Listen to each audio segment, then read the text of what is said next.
Mr. Secretary, the Atomic Energy Agency's report on Zaporizhzhia is due later today. What do you expect from the agency concerning the nuclear plant? We expect a clear and unbiased assessment of the situation and the conclusion that only demilitarization of the Zaporizhzhia nuclear power plant can be a safe guarantee of nuclear safety, not only for Ukrainians, but also for Europeans and entire world. Russia must withdraw from Zaporizhzhia nuclear power plant, period. Ukraine and Russia have accused each other of shelling Zaporizhzhia for several weeks now. However, the power plant and the city nearby are occupied by Russian military. Why would the Russians attack their own positions? Why would Ukraine be interested in destroying the power plant that is connected to its electricity grid and provides for energy security in our country, but also to the sustainability of electricity supplies to the European Union? It goes against the logic. However, Russia is interested in basically disconnecting the plant from Ukrainian grid and connecting it to the Russian grid and taking it under full control. And that was the reason why it increased security risks for the plant. Can you guarantee that the Ukrainian military is not responsible for any shelling of Zaporizhzhia in the last few weeks? Zaporizhzhia nuclear power plant? Yeah. Can you guarantee that? No. We have not been shooting at the Zaporizhzhia nuclear power plant. Many people in the West would like to see negotiations and a truce between the Ukraine and Russia as soon as possible. President Zelensky, however, said last night the conflict cannot be frozen at this very moment as the Ukraine is reconquering its territory. But what does that mean? That the war cannot end as long as the Ukrainian military is not losing? It's a very weird way of asking a question, if I may. Are you trying to say you're wishing Ukraine to lose this war? Of course not. But what does the statement of President Zelensky mean? It means that my country was attacked. A part of our territory has been conquered by the enemy. And this war will end with the restoration of Ukraine's territorial integrity in the same way as it would be the case for Austrian or for any other nation in Europe. You would be fighting for your country, for your people. That's exactly what we are doing. This does not exclude diplomacy. Some parts of Ukrainian territory can be restored through military force, others through diplomacy. But we have to approach the moment of diplomacy with the strongest possible positions. But you, as Ukraine's chief diplomat, have said in several interviews that President Zelensky is ready to meet Vladimir Putin at any time and negotiate. However, last night on American TV network ABC, President Zelensky himself said Russia is a terrorist state. This is no war, but outright terrorism, and you cannot have a dialogue with terrorists. So obviously he is not willing anymore to negotiate with Putin. Is that right? The more atrocities Russian army commits in Ukraine, the more aggressive the policy of President Putin becomes, the more difficult it gets to talk to him. But what does it mean? Would you be ready to talk to Russia now or not? As I said, we will be ready to discuss with Russia only full restoration of Ukraine's territorial integrity. This doesn't seem the case at this moment because Russia continues attacks on Ukrainian cities and continues its ground offensives. Yesterday, they hit with missiles the city of Kryvyi Rih and other places in Ukraine. Countries do not behave like this when they seek negotiations. We are not fools, and we want to see Russian actions aimed at peace, not words that they are ready to talk. Spokesperson to President Putin said yesterday that Russia is ready to talk with Zelensky about the way Ukraine will implement Moscow's ultimatums. This is not how people speak when they want honest negotiations. But what are the actions you want to see? First, they have to cease fire, and second, they have to begin to withdraw from the territory of Ukraine. But do you really think Ukraine can liberate all Russian-occupied territories, including Crimea? Because even people with the greatest sympathy for your country don't expect that. Even people with the greatest sympathy to my country did not expect that you and I would be talking today, because the plan was that Ukraine would not exist. Optimists, pessimists believe it would take 3 days for Russia to win, and optimists, those who sympathize Ukraine, believe it would take around a week. I'm a Ukrainian. I have my own perception, and so do we as a nation. We will win this war because we fight for our land. We were attacked. We are on the right side of history. Winning the war means reclaiming all Ukrainian territory, including Crimea. Absolutely, and I don't understand the obsession of journalists and experts and some politicians with emphasizing Crimea. What makes Crimea different from other parts of Ukrainian occupied territory? That it has been effectively occupied by Russia since 2014, has been annexed to Russia, has been economically integrated into Russia, and has the most important military station for Russia. You sound like if you were looking for excuses how to explain why Crimea belongs to Russia, but you are a man of integrity, I'm sure. Listen, parts of Ukrainian territories in the east were also occupied by Russia since 2014. And are we talking, and the question is, are we talking about respect for borders and international law or economic integrations? Does it mean that if you steal something from me and put it in your apartment, this does not belong to me anymore? I don't think this is the case. I think most people would agree that morally you're on the right side, but realistically, is that an aim you can achieve?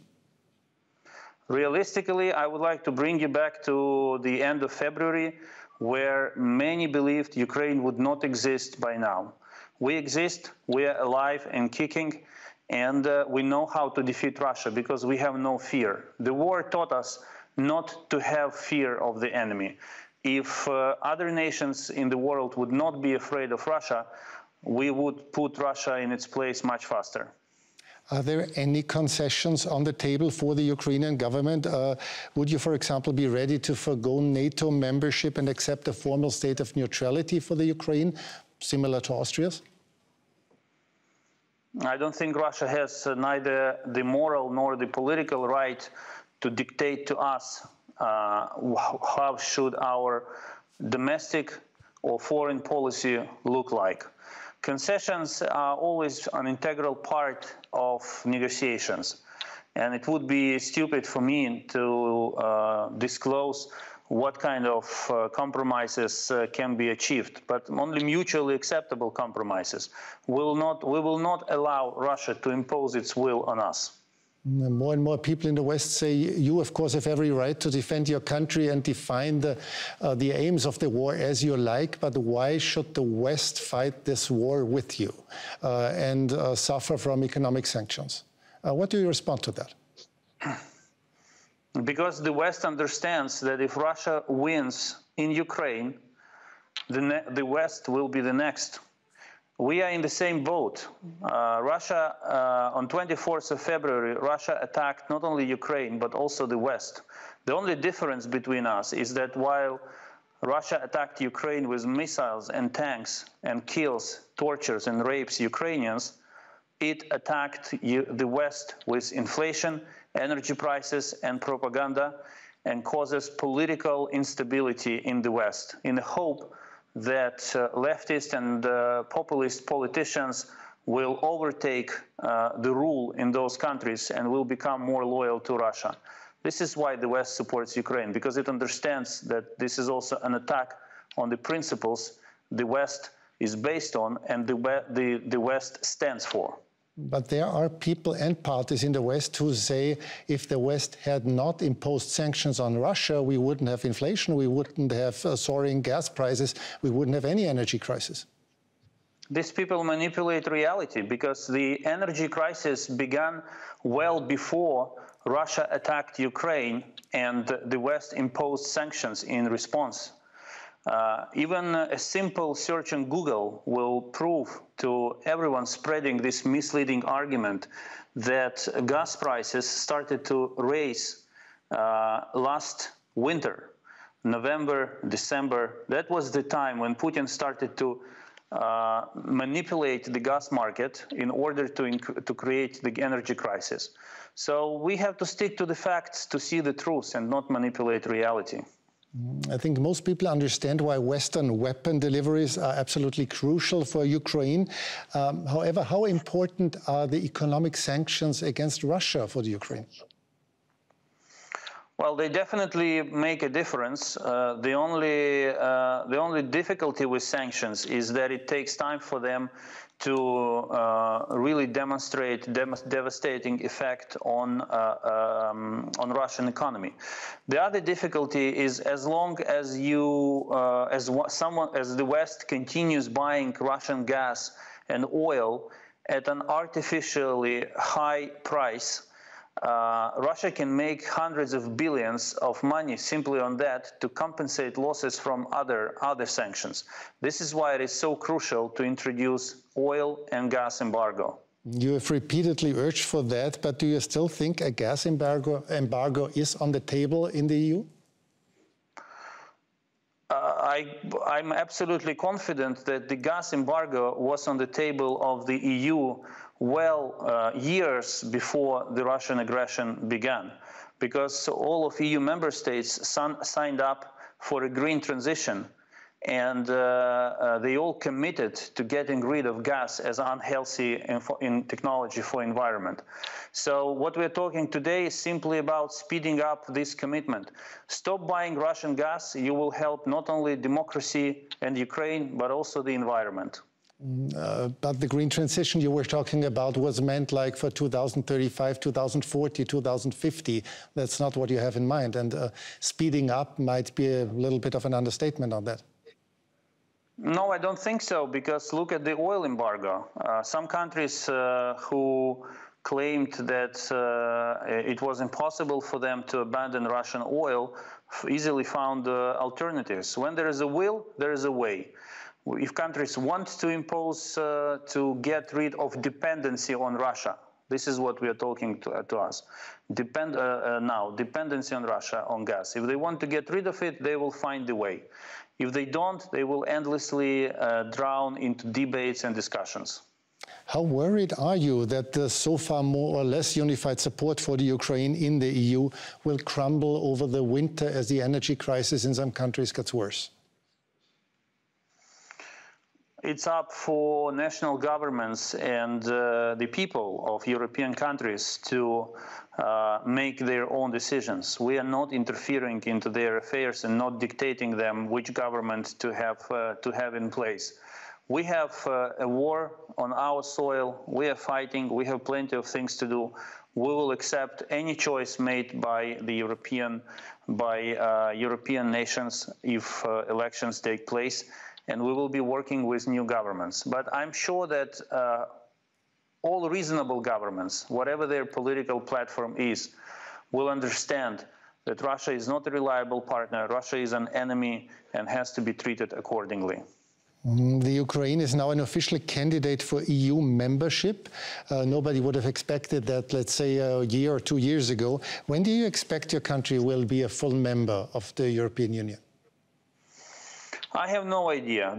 My job is not to set a deadline. My job is to do all the homework and to convince all the partners to bring deadline closer as possible. That's what we are focused on. We are introducing reforms, aligning our legislation with EU legislation, and we are doing it against the backdrop of the war, by the way.